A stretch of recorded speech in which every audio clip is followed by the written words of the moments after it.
I had planned to stick with the Great Commission, to pick up where we were last week, maybe ask some more questions or just kind of get into that lesson.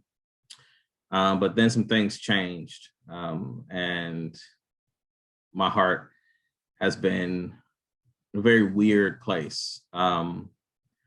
Heavy, tired. Some of it's broken. There's been exposure, lots and lots of different feelings that I'm having, that I can't seem to shake, and I can't, figure out on my own. And so I was talking to Bishop Paramore, about everything that happened this week, about the trial, and the outcome of that trial, and what that meant to him, and what it meant to me. I don't know if I really want to rehash it, because I'm sure all of you are aware of it, right? And may be sick of talking about it. I know I am. But no sooner than that was over, we are reminded that the fight isn't over. That then in Columbus, we lose a Black girl. And then you put on top of that the people who are supposed to be fighting with us, who are supposed to care about it. Now, all of a sudden, they want to argue with us.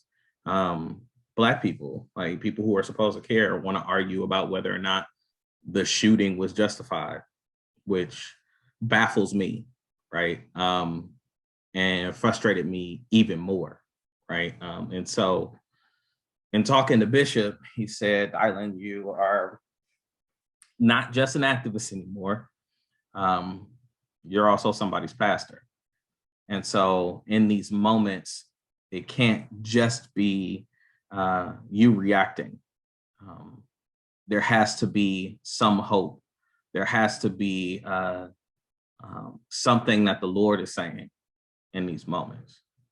And so I took that. I agreed with that. And so I went into prayer about what I should talk to our people about.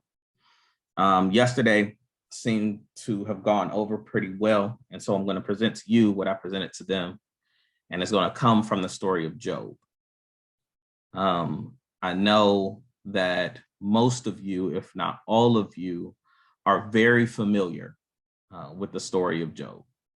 And in this group, we have the advantage of you're not just familiar with the first chapter and the last chapter of Job. You're not just familiar with Job losing everything, and then at the end, Job getting what most preachers refer to as double for his trouble, right? You guys have sat with the intricacies of this story.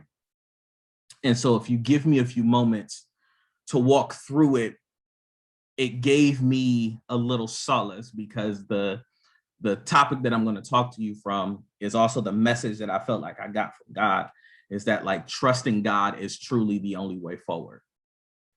Trusting God is truly the only way forward. Most times when we hear the phrase trust God, it is given to you as a passive request for you to just chill out, right? Just trust God. Don't worry about it. God's going to handle it. And it's given to you, and it has been taught in a way that makes it passive and not active, as if trusting God is a passive activity, as if trusting God means that you do nothing, right? That there isn't relationship or responsibility or a purpose that God has given you in that moment. And I would venture to tell you in this moment that trusting God is very active, because God has given us directives as a body and as individuals, and we must trust him in those moments to give us direction, to give us purpose, right? To to let us know that he is still present. Before I get into all of that, let's just do a bit of a rehash for the story of Job, right? So we know that in the prologue, God is having a conversation with the sons, right? What the scriptures refer to as sons, these angelic beings, and Satan is there also. Satan being the accuser, the enemy, and God is going on and on about his servant Job, how much he loved his servant, how great or upright Job is.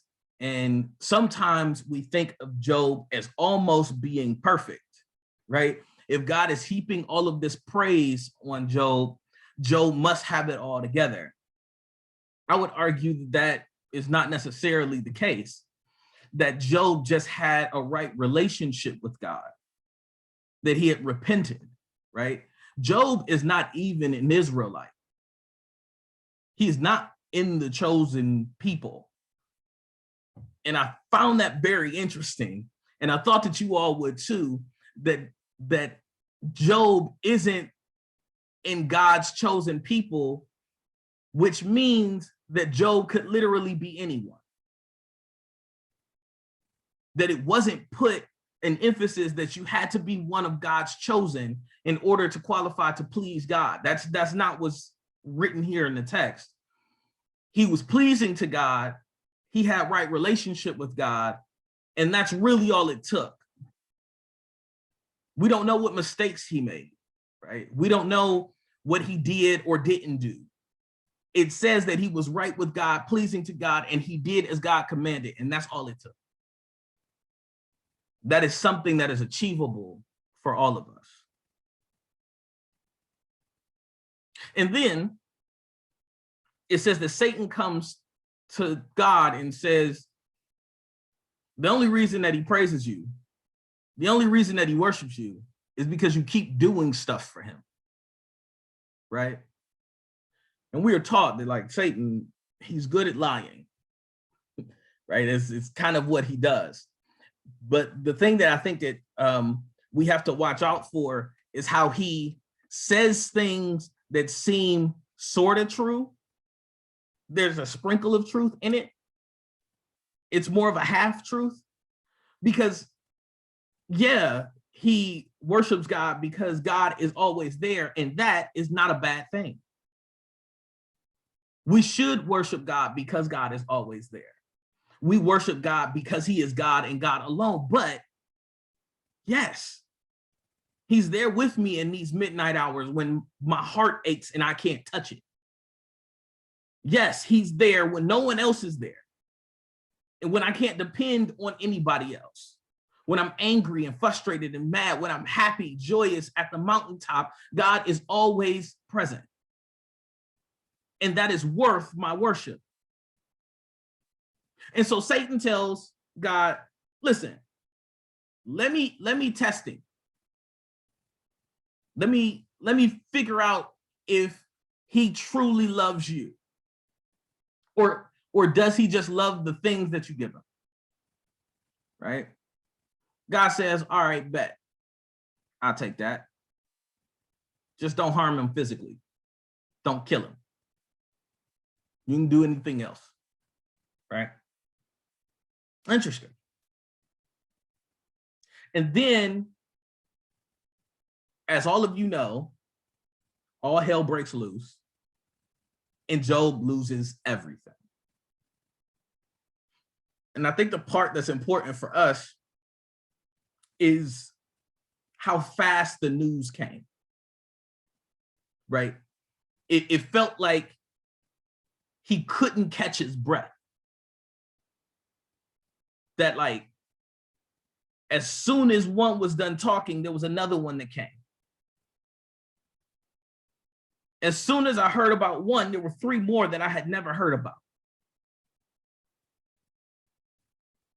As soon as I saw the video for one, there were two more that popped up that I had never even heard of. And they impacted me.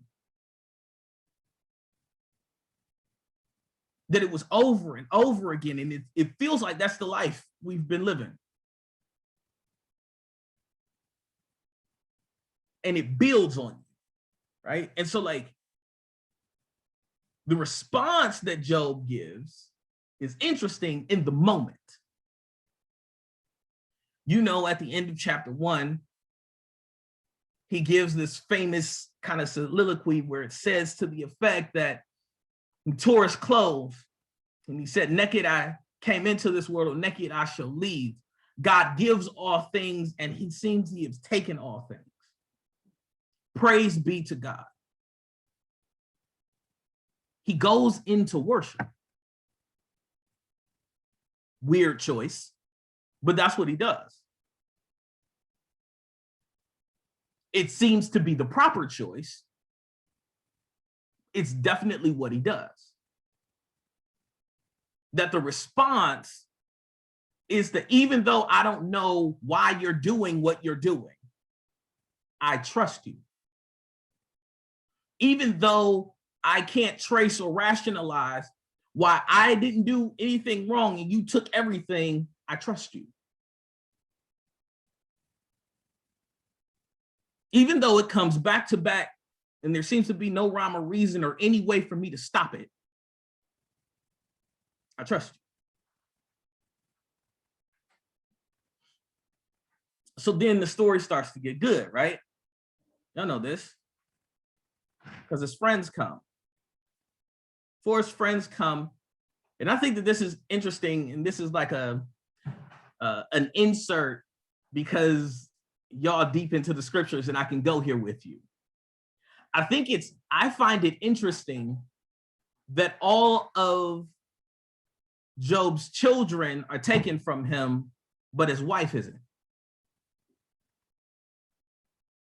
His wife's life is spared, I believe, because God truly, truly believes that if the two become one, that the wife had to be off limits. Because if he killed the wife, he effectively had killed Job and his legacy. And that was off limits. And so we don't hear that anything affected the wife. Of course, she's grieving, but I'm saying that like she didn't die, but everything else was taken. That's just an insert, right? Like, ain't got nothing to do with what I'm talking about tonight, but I thought that it might be interesting. That the wife is spared because without her, does he go on living? What does his legacy even mean without her? And maybe it's not an insert. Let me take this road just a second. What is the Black community without her? How come every time it's one of us, Black women are the ones who save us constantly, consistently, without fail? What are we without them? When I did see that verdict, tears streamed down my face, but I wouldn't have been able to even conceptualize that if it hadn't been for a Black woman. The young woman who holds a camera and made the whole world see what was happening to Black men. It's always Black women. What are we without them?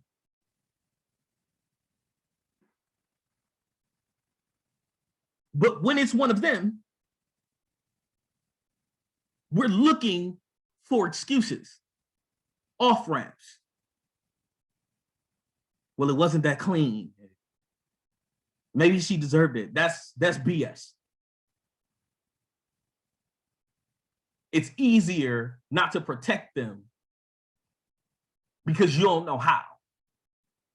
Let's keep it straight. Because we have never really been able to protect them. So we don't know how. It's easier to just let it ride. We've never had the power or the authority to do anything about And so instead of standing up, it's easier just to find a reason that it was okay for it to happen in the first place. And of course, this is not all Black men, but enough of them with voices, enough of us with voices. It was easier to just let it go. What is Job's legacy without his wife? Maybe that's why she was off limits.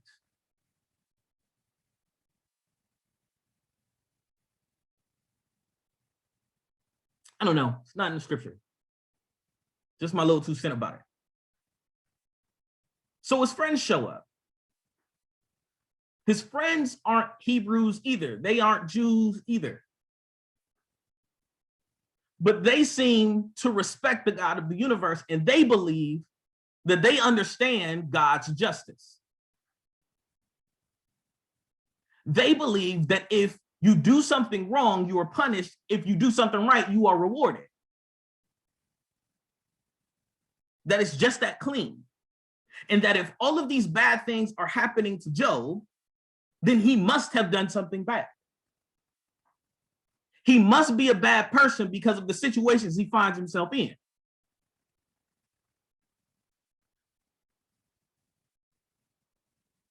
He deserves it. We deserve it. She deserved it. He deserved it. Because that's how we think of justice. That's a 1-for-1. Very simple. You do something bad, this is what happens to you. You do something good, then you're rewarded. And he's going back and forth. He spends about 20 or 30 chapters going back and forth with his friends, people who know him, who have walked with him, who care about him, who say that they love him. You must have done something to deserve all of this. They're supposed to know him. And he's arguing back and forth. No, I didn't do anything. I didn't deserve this. It gets to a point because he's super confused too, like many of us. Because he believes in that kind of justice as well. I mean, most of us do. That is 1-for-1, it's just that clean.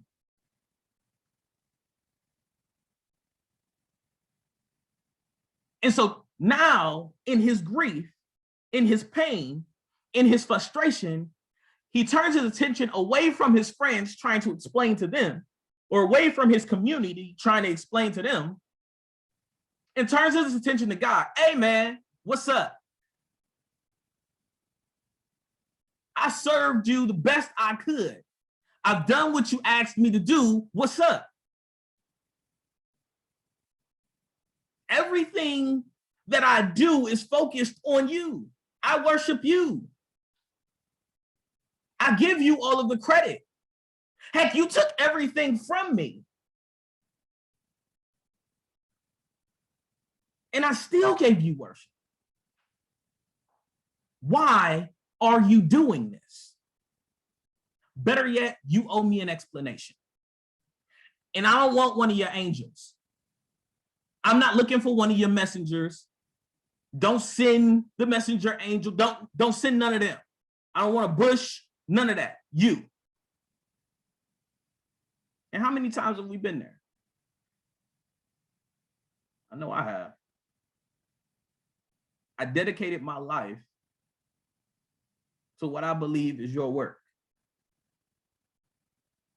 I dedicated my life to worshiping you. I have submitted myself to you.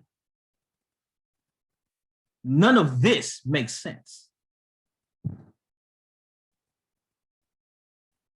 And like Job, I start questioning, are you even a just God? I mean, let's shoot straight, right?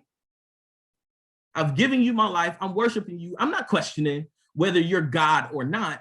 I'm wondering if you're just at all. I mean, because from where I'm sitting, and I'm pretty smart from where I'm sitting, if you were a just God, wouldn't you have solved this by now? Wouldn't you have stopped those things from happening? I mean, I know I would. So run the explanation. He calls God down as if God owes us or him anything. He demands to see God. Why? An explanation from the Most High.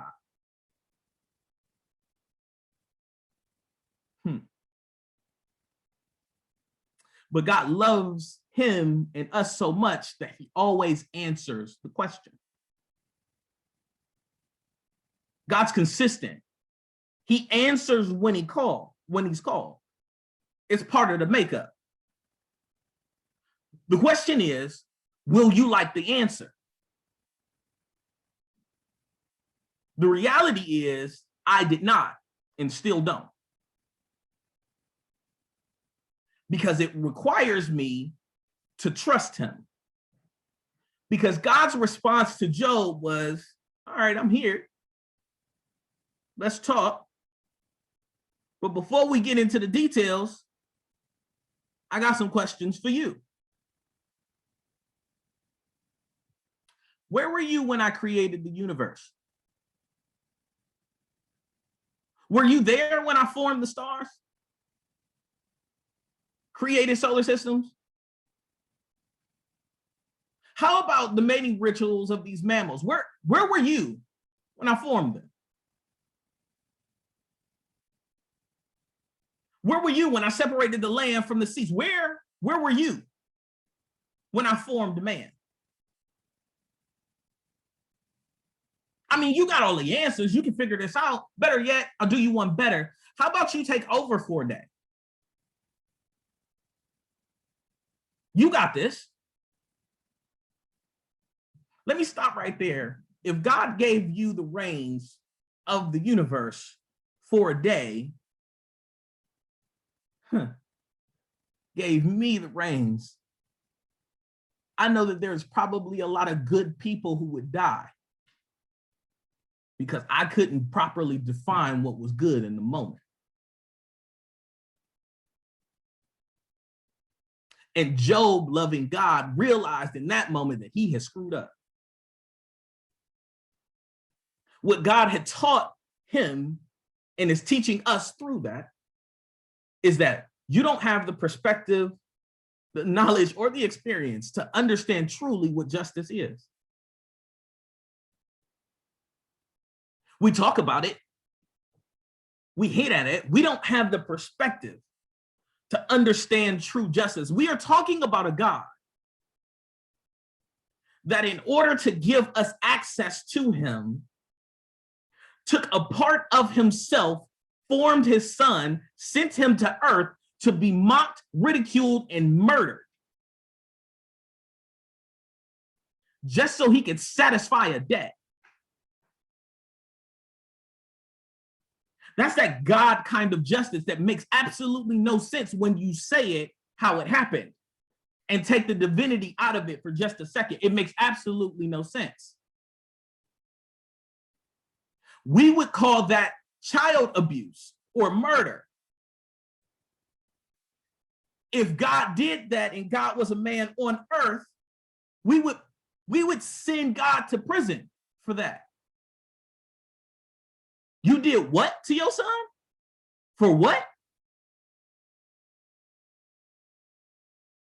God would be considered evil for that. Let's shoot straight.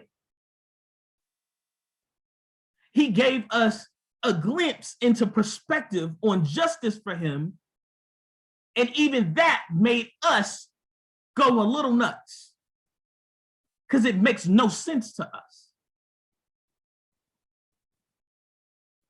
That's why the only way forward is to trust him.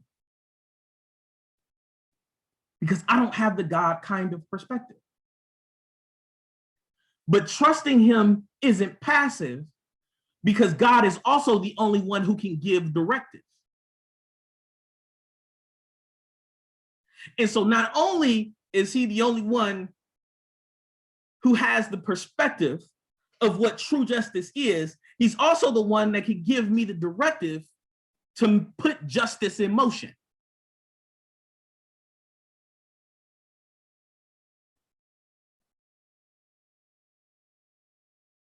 Truth of the matter is, if you find yourself outside of purpose, outside of doing what God has asked you to do, however difficult or weird it may be, there are some things, justice things, that will never take place because you weren't a part of it. You didn't do what God asked you to do. Jesus asked us to stand up for justice and righteousness. He asked us to do that. That's a demand. It's a directive. He asked us to pray for our enemies. Makes absolutely no sense to us, but God understands why he's asking us to do that. He asked us to tell people about him. That's what the whole commission was about. He asked us to be active in the world, trust his voice.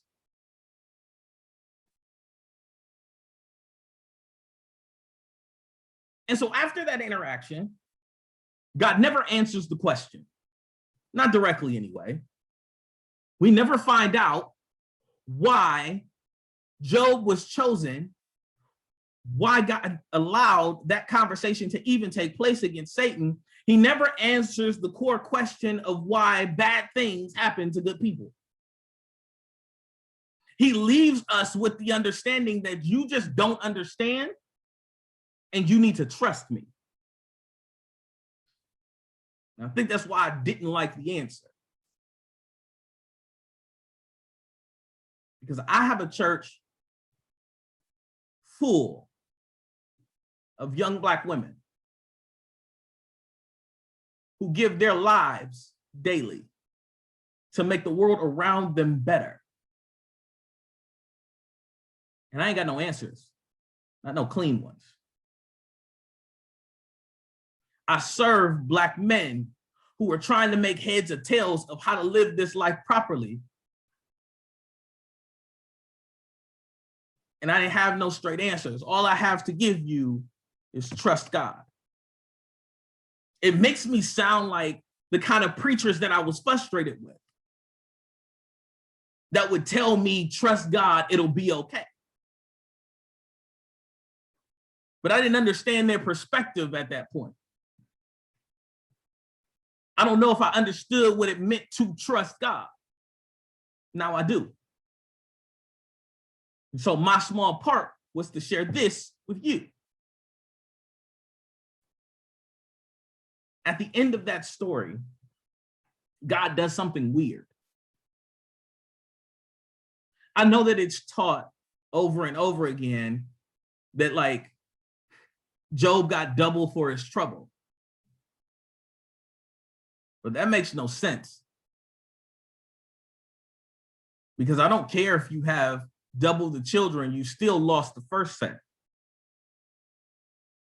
Everything that you had worked for was still gone. The people that you love, the community that you had is still gone. You can't just replace that.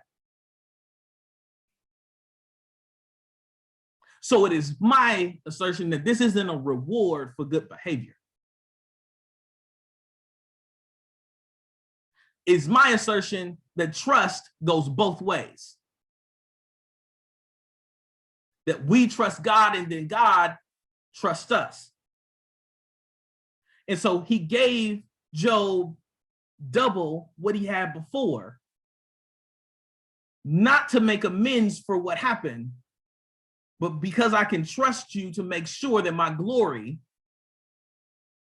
is secured in the space that I gave you. So it's not double for Job, it's double for God's glory. If you were willing to worship me after that, even after you question me, I can trust you. So I don't know if that means you find yourself in the streets or if you're pushing policy work or if you are challenging the people at your job, which I am exhausted of doing. I don't know what God has told you specifically to do in this moment. What I am telling you is you can trust what he told you to do for that to be sufficient. That if God told you to do it, it is sufficient. And that it is working for the good. Because he said he worked all things together for the good. That's what the word says. So if there's a takeaway from this evening, the only way forward for us is to trust God. Trust that God has a plan and a perspective that while I may not understand, is working for the good. Trust God that it's not a passive thing and I sit on my hands, but that means that I get active in what he's asked me to do because it's part of the whole. Ultimately, trust God actively.